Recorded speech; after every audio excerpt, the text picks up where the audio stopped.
अध्यात्म विज्ञान कोई धर्म या संप्रदाय नहीं है, ये स्पिरिचुअल साइंस है जो कुदरत के कानून पर आधारित है। ये विज्ञान पूरे ब्रह्मांड के सभी रहस्यों को उजागर करता है और जीवन के सभी पहलुओं को समझने के लिए एक नई दृष्टि देता है।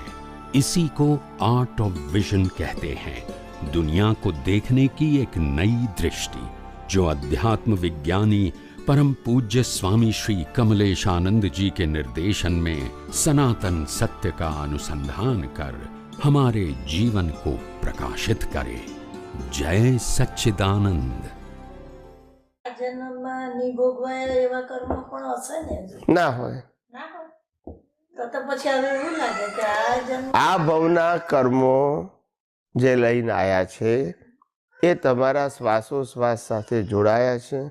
एमा प्लस माइनस कोई करी सकतो श्वासोश्वास साथे जोड़ाया छे। केवा जोड़ाया छे?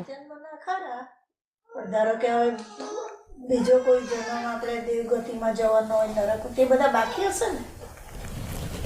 ना, बाकी कशुं ना होय। तमे जे बांधो ए तो बाकी होय ने। पण हवे तो अत्यारे आबोमां तो एवुं लागे के એટલા ખાસ આપણે तिर्यन गतिमां जई सके एवुं बांधा नथी करे। ना बांध्या होय तो जवाय एवुं नथी बांध्युं, देवमां जवाय एवुं नथी बांध्युं एवुं આપણને લાગે તો શું કરે? हाँ बराबर छे, पण कर्म तो फरजियात बांधे बधा। हाँ ए तो આપણે બાંધે આપણાને કોઈનું નેગેટિવ દેખાય અને જેવા કર્મ છે તો પછી એના ફળ તો આવશે જ। મનુષ્યમાં જન્મ થાય કે પશુ યોનિમાં જન્મ થાય, પણ જન્મ તો ફરજિયાત છે। આ કે છેલ્લો અવતાર નથી, સમજાય છે? એટલે કીધું કે આ જગતમાં આપણે સાચું ખોટું કરવા આયા નથી।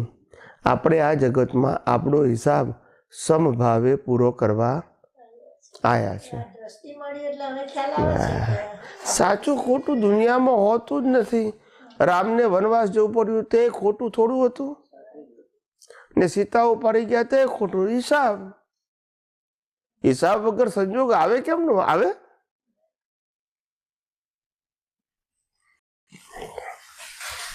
દાખલા તરીકે અત્યારે આપણે વાત કરતા હતા તો આપણે ખાલી વાતમાં જ આવ્યું, આપણા દ્રષ્ટિમાં નથી એટલે ના હોવું જોઈએ। ના હોવું। દ્રષ્ટિમાં તો કુદરતી રચના જ શું હોવું જોઈએ?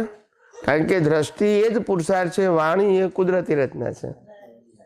આપણે સાંભળ્યું તે કુદરતી રચના, પણ કુદરતી રચનાને કુદરતી રચના જોયું એ આપણો પુરુષાર્થ, અને કુદરતી રચનાને મેં કર્યું ત્યાં કર્યું જોયું એ આપણું અજ્ઞાન। એ અજ્ઞાનની જવાબદારી આવશે। આ ચોખ્ખી વાત છે।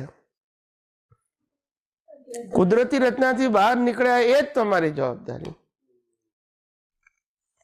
કુદરતનો કાનૂન ચોખ્ખું જ કહે છે, જન્મથી મોત સુધી મન વચન કાયા દ્વારા જીવ જે કંઈ પણ કરે છે એના માટે એ જીવ જવાબદાર નથી। મારામારી કરે ગમે તે કરે, પણ જો એ જીવ ક્રિયાનો કર્તા થશે અને વ્યક્તિ કે વસ્તુનો માલિક થશે તો પછી કુદરત છોડશે નહીં।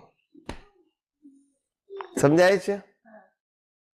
હોવાથી કર્મ નહીં બંધાય, ક્રિયાથી કર્મ નહીં બંધાય, પણ મેં કર્યું તો પછી બંધાશે, એને કર્યું તો પછી બંધાશે। આ મારું છે તારું છે એવું અંદરથી માનશો તો પછી બંધાશે। વ્યવહારથી બોલો એનો વાંધો નથી।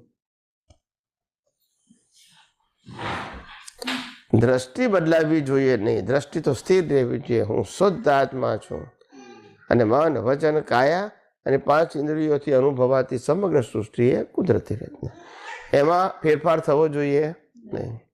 અને ઉદયમાં જે હોય તે સમજાય છે?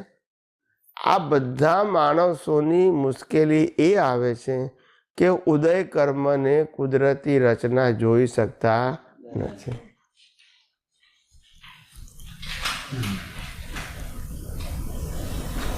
સમજાય છે?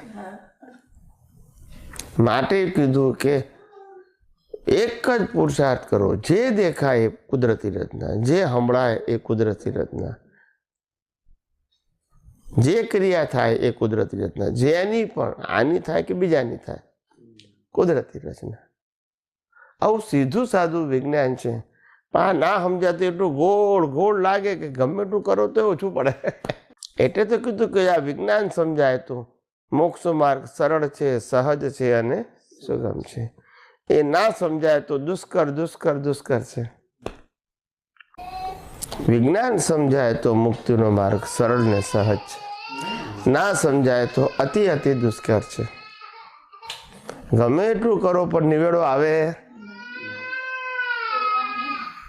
પ્રશ્ન ક્રિયાનો નથી, પ્રશ્ન વાણીનો નથી, પ્રશ્ન વિચારનો નથી, પ્રશ્ન દ્રષ્ટિનો છે. જેવી દ્રષ્ટિ એવી સૃષ્ટિ. બદલવાની દ્રષ્ટિ છે અને બદલવા જઈએ છે સૃષ્ટિ. પછી શું થાય? આપણે કોઈને બદલવાના નથી, બદલી હકી એમ પણ નથી.